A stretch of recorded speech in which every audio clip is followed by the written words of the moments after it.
Now that we've brought these animals back from extinction, can we face the consequences? Are we responsible for them, or should they be left to fend for themselves? As we adapt to an ever-changing world. I'm sorry, what? Hello everybody, welcome back to the Dig Site, and today we are back with another Jurassic Park Abandoned Mysteries episode. Do you like the logo? Yeah, oh, no? Oh. It has been surprisingly long since I've last done one of these videos, but here we are. So without wasting any more time, let's begin. I want you to imagine something quickly. Imagine you're about to watch Jurassic World Dominion for the first time in theaters. We have been waiting so long to watch this final installment of this legendary franchise, not watching any of the trailers or YouTube videos that could spoil anything interesting in the movie. However, while you're waiting to watch this film, one of your family members may accidentally spoil significant parts of the movie while you're either, eating dinner or maybe getting a vaccination shot. I'm getting a little off track here. While you sit through the movie, you start to wonder, wait a minute, where did all these new dinosaurs come from?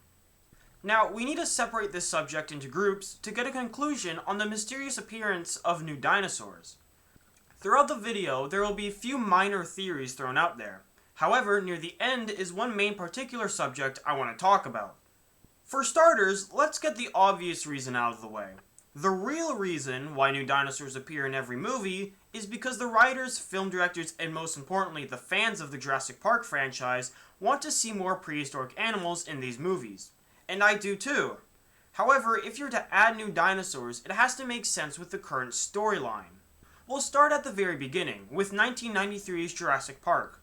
There isn't much to cover with this film since all the dinosaurs like Tyrannosaurus Rex, Velociraptors, Dilophosaurs, etc. were created for the first time on Isla Nublar, so there's no mystery here. But let's move forward to the second installment, The Lost World. This is the first film that introduces us to a whole new batch of unknown dinosaurs that weren't seen in the first film, like Pachycephalosaurus or Mamenchisaurus. But where did these dinosaurs come from? Well, they didn't just show up out of nowhere, like some of the dinosaurs later on in the franchise. Rather, they were created on a separate island. The Lost World was set on an island called Isla Sorna, where InGen scientists created dinosaurs, which would then be sent to Isla Nublar. However, some animals never made it to Nublar, since InGen abandoned the island. This concept fit perfectly since it allowed us to see new animals without interfering with the current storyline. This same tactic was used in Jurassic Park 3. This film introduced us to more animals such as Spinosaurus, Ankylosaurus, Ceratosaurus, and more. This film took place on Isla Sorna, like The Lost World. However, it took place on a different end of the island. The Lost World was set in the southern half, whereas Jurassic Park 3 took place in the north. We can assume that throughout time, different dinosaurs would create territories and stay on their respective sides. This seems to be the case with Jurassic Park 3, since we do not see Spinosaurus in The Lost World, and we do not see both the Buck and Dorexes in Jurassic Park 3. But overall, it's the same logic with The Lost World. We get to see new dinosaurs, yet it's just that in this case, we are placed in a different region of Sorna. Again, this works with the storyline. Now we move on to the fourth installment, Jurassic World. Now, Jurassic World is much like Jurassic Park. There's more flexibility in the number of new dinosaurs that we get to see since Masrani Global has the power to create them. For example, some new animals we see are Apatosaurus, Dimorphodon, Mosasaurus, and others. This film also takes dinosaurs from both the original Jurassic Park as well as transports some of the Isla Sorna dinosaurs to Nublar. There are no issues with this since all the newly featured Jurassic World dinosaurs were created through cloning operations by Masrani Global scientists instead of just appearing out of nowhere. Again, this fits in with the storyline. Now we talk about Jurassic World Fallen Kingdom.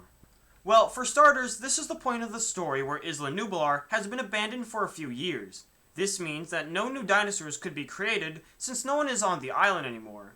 So that would suggest that all the animals we saw in the previous movie, Jurassic World, would be the only dinosaurs we get to see in this movie. Right? Well, what do we have here? Sinoceratops, Stygimoloch, Allosaurus, Baryonyx, Carnotaurus? Well, this is not right. The storyline has been messed up. Where did all these new dinosaurs come from? I never saw these in the last film. Yes, that's right. Somehow new dinosaurs managed to make their way into this film.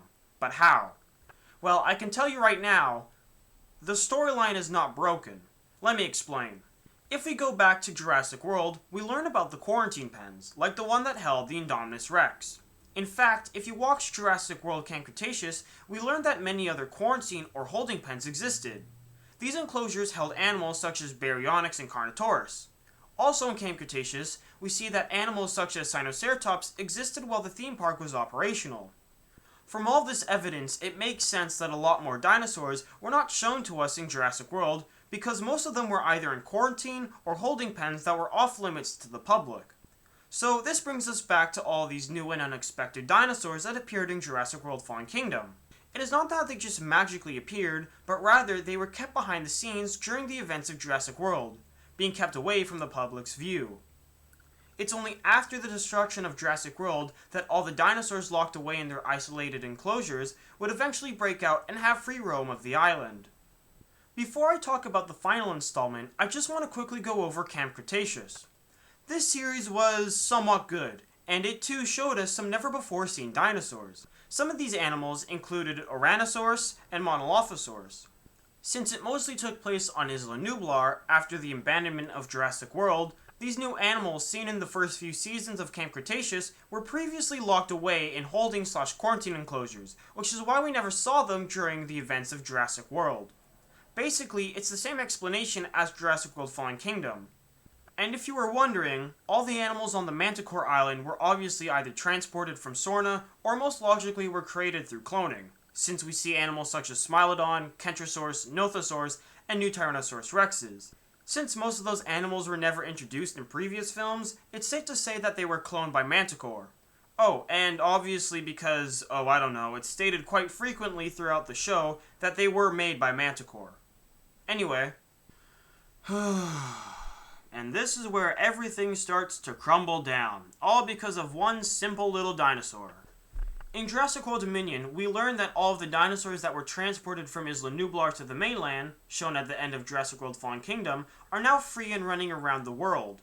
This means that only a select few species are alive on the mainland, since every other species on Isla Nublar was killed by the Mount Sibo incident. During this time, a genetics company named Biosyn took it upon themselves to make a safe haven for these animals, where they could live peacefully. In return, Biosyn scientists would study these animals. However, Biosyn was not just capturing and protecting animals, but they were genetically cloning dinosaurs of their own. Some key examples of this are the ones like Giganotosaurus, Pyroraptor, Dreadnoughtus, and more. One of the most special animals they created was Quetzalcoatlus. Oh, why do I sound so disappointed? Well, you'll learn why in a minute. Now, all this sounds familiar, right? Most of these new animals were genetically cloned and created by Biosyn, who then released them out into the sanctuary where they could be studied. It's like most of the explanations I have given as to where these new dinosaurs come from. Except one. Nozutoceratops. Yep, Nozutoceratops did not originate from Biosyn, nor was it one of the transported dinosaurs that came from Isla Nublar. This is one of the dinosaurs that spawned in, literally out of nowhere. Trust me, I have checked if Nozutoceratops was among the dinosaurs that were trapped in the Lockwood Manor from the end of Jurassic World Fallen Kingdom, and there was none. There's no way that this Ceratopsian was a part of the Nublar group. Plus, to back up this claim, the first ever debut for Nozutoceratops was the short film Universal made called Battle at Big Rock. Keep in mind that Battle at Big Rock takes place after Fallen Kingdom and before Dominion. So, where does this animal come from? I mean, if they didn't come from the batch of Isla Nublar dinosaurs that got transported during the Mount Sibo incident, then where did they come from? Well, I have a few solutions. The first is illegal genetic cloning. Now, this theory would imply that there would have to be a secret genetics company situated on the mainland and already producing Nozutoceratops during the event when all the Isla Nublar dinosaurs started escaping from the Lockwood Manor. And as soon as these Nozutoceratops reached adulthood, they broke out of captivity, joining all the other dinosaurs in the open world. Now, I don't know about you, but that is incredible timing for this illegal genetics company. This is probably the least likely of explanations because of a few reasons. First, you need all the proper equipment to handle this sort of task. Second, you need highly intelligent scientists who can take on the task of creating prehistoric animals. And finally, where are you going to find a suitable location to do all this work without being spotted by the government or any other authority? So it is safe to say that this option is highly unlikely since very few companies have actually accomplished bringing back extinct animals. The next theory I have is that it came from Manticore. However, there is a problem with that as well, since Manticore mainly operates on their island. Plus, we have no knowledge of whether Manticore transported any of their dinosaurs to the mainland, which I highly doubt. And yes, I know that Manticore did business with Biosyn, however, that was only about purchasing technology, where Manticore would supply mind control chips to Biosyn. There was no mention of potentially transporting dinosaurs to the mainland. Now finally, the last theory, and that is, Nasutoceratops originated from Biosyn. Yes, I know that I said that they didn't, but that's because no one stated in the movie that they did. So yeah. These next events would take place during the final moments of Jurassic World Fallen Kingdom and before the events of Battle at Big Rock. As we all know, Biosyn had been trying to clone dinosaurs for years, and eventually they do succeed, as we see in Dominion. Now, I theorize that one of the first dinosaurs Biosyn created was Nasutoceratops, since they were the only known company to be successful in this type of work. Now, where would they create such an animal? Well, there is only one place I can think of, and that is Biosyn's Sanctuary. It is the only place that could contain the multiple different species of dinosaurs that Biosyn would create later in the future. Sometime after the events of Fallen Kingdom, the Nasutoceratops would break out of Biosyn's Sanctuary and begin to migrate out into the different areas of the world. Yeah, you heard me. I believe that the Nasutoceratops escaped Biosyn, and I have proof. Remember at the beginning of this video when I'm confused about why there's a Quetzalcoatlus on the news broadcast? Well, that's because Quetzalcoatlus is an animal that Biosyn created. Yeah, somehow Biosyn managed to lose one of the biggest flying pterosaurs of all time, and for some reason, no one ever sent out a retrieval team to get this creature back to the sanctuary. Like, I don't understand. Why would anybody think that handing over a dozen dinosaurs to Biosyn, thinking that this genetics company will keep them safe from the public, when Biosyn themselves have lost so many of their own dinosaurs? But 2 isn't many dinosaurs. Yeah, it isn't. But they didn't lose just 2, did they? Remember this guy? Huh? Or what about this one right here? Yeah, I lied. Nasutoceratops were not the only new species that spawned out of nowhere. These 2 right here are guilty as well. So then this would mean that both Lystrosaurus and Oviraptor were probably the property of Biosyn, who also escaped from the sanctuary. Because I am 1000% positive that they were not one of the dinosaurs that came from Nublar. And again, I highly doubt anyone else has the power to clone dinosaurs, given the fact that you need high intellect scientists as well as expensive technology. I'm confused. Isn't Biosyn's Sanctuary supposed to be like some impenetrable massive enclosure that is supposed to be more advanced and sophisticated than the previous Jurassic theme parks?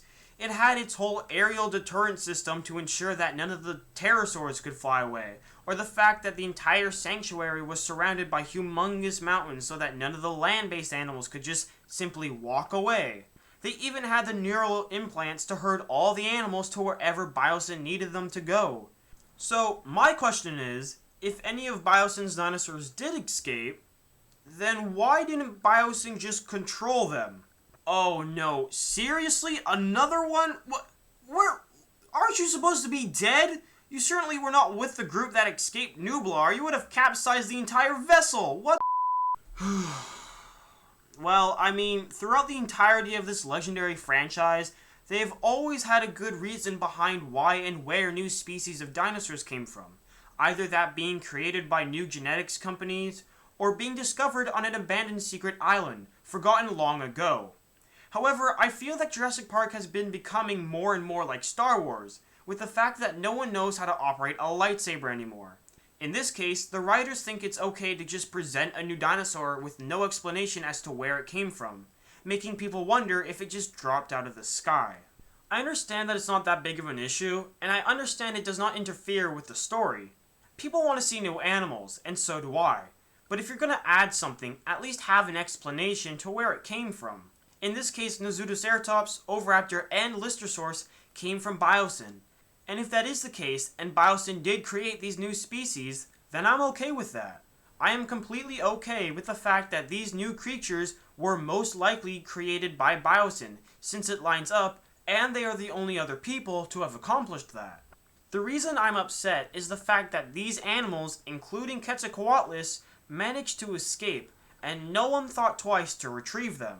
Well, I mean, except for that one. I don't think anyone knows where the hell this guy came from. You would think that a company like Biosyn and a place like the Sanctuary, no dinosaur or creature could escape. Yet somehow, in some way, many of Biosyn's creations managed to do just that. And unfortunately, I don't know how they could have done it. They couldn't have been transported to the Sanctuary, but then suddenly an accident happened leading to the escape of many species, because every and all dinosaurs that were created by this genetics company were made at the Sanctuary. So there would be no reason for any of them to be transported anywhere. I just hope that in the future, Jurassic Park will start to at least somewhat explain where the new species come from.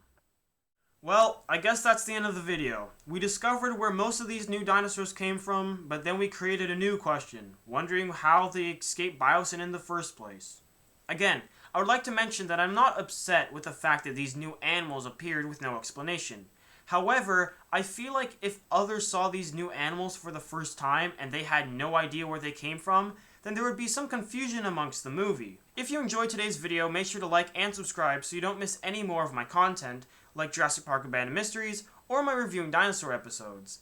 In the next few videos, be sure to watch out for the first episode of my new series, Jurassic Discussions, where I talk about certain topics, like giving my own opinions on Jurassic movies, or going in-depth with certain characters, locations, and most importantly, dinosaurs. I hope to see you in the next video, and I hope you have an amazing rest of your day.